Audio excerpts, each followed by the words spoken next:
Bonjour. L'un des soucis majeurs de l'administrateur est de suivre le fonctionnement d'un système, si possible en temps réel. Ce mini-tuto va vous montrer comment le faire sur Linux. Dans mon cas présent, j'ai une machine, un serveur dédié Docker. Comme on le sait, Docker permet de lancer et de créer des conteneurs où on pourra y trouver tout un tas d'applications. Généralement, dans les entreprises, on donne accès à ce serveur afin que les différents utilisateurs puissent y lancer et utiliser leurs différents conteneurs. Alors ici, on a souvent une machine assez bien dimensionnée, justement pour pouvoir encaisser l'ensemble des processus, les appels et le travail demandé. Parallèlement, souvent, on va y trouver en plus de Docker, tout un tas d'autres systèmes comme des bases de données, des fichiers, des serveurs ou du stockage. Alors ça reste quand même une machine assez sensible. Si elle tombe, c'est généralement pas le bon plan. Je passe sur la partie cluster, redondance. De toute façon, ici c'est pas le sujet. L'idée ici va donc être de suivre le fonctionnement en temps réel de ma machine.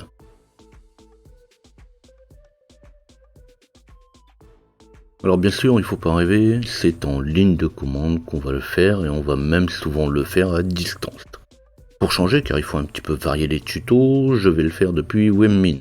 Mais rassurez-vous, c'est exactement la même chose, c'est juste pour la forme.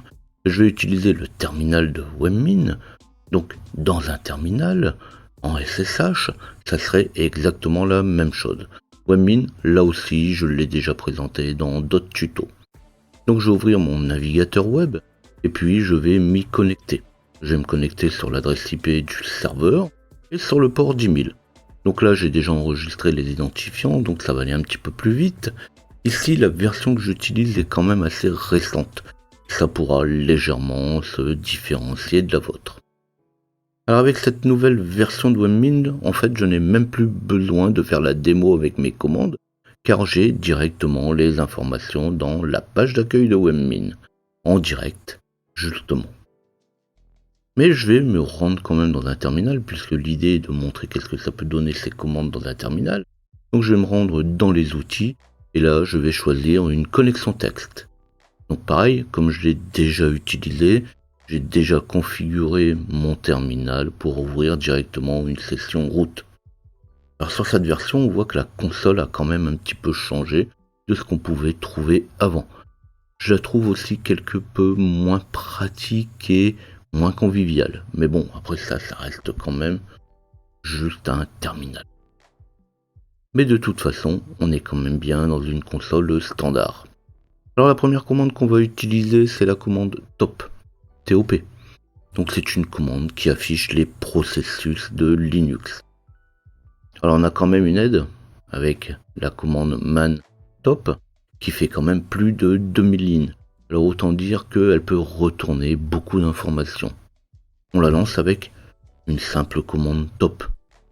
Et on va alors trouver l'utilisateur qui utilise la commande en cours, son occupation CPU, la mémoire, la commande elle-même, son temps d'exécution.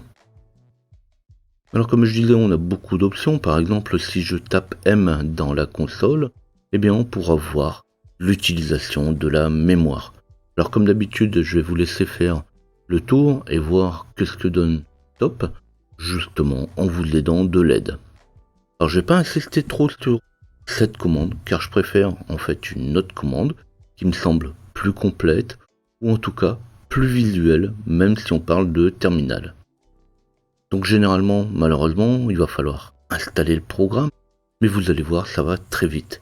Il n'y a rien à télécharger, et en fait, je parle du programme htop. Alors bien sûr, pour pouvoir passer au programme htop, il va falloir que je quitte top, et pour ça, je vais tout simplement taper Q.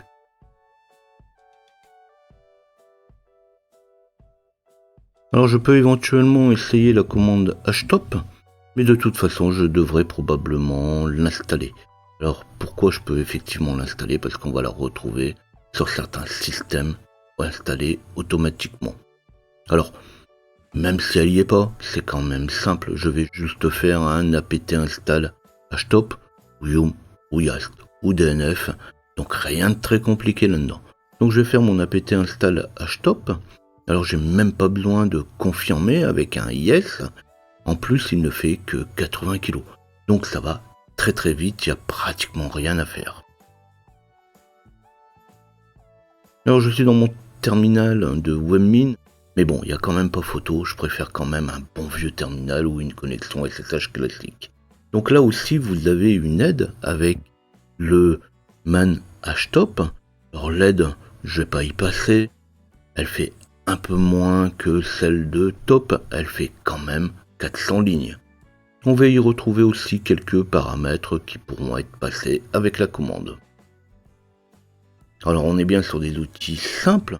Il suffit juste de taper htop pour pouvoir la lancer. Alors sur un terminal classique, on aura quand même quelque chose d'un petit peu plus visuel. Donc je vais lancer un invite de commande et montrer quand même qu'est-ce que ça donne.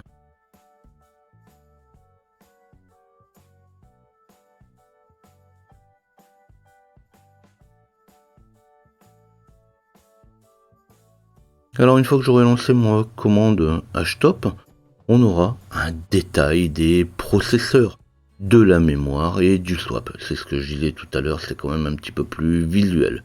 Mais surtout, vous allez pouvoir personnaliser l'affichage. Alors ici, elle est par défaut, mais il suffit de faire un majuscule S, et là on va pouvoir manipuler les différentes colonnes, l'affichage. Alors justement, ça peut aller très très loin, et là je vais vous laisser aller voir vous-même. Alors on utilise la touche tabulation, la touche entrée pour pouvoir ajouter, ou sup tout simplement pour pouvoir supprimer un élément.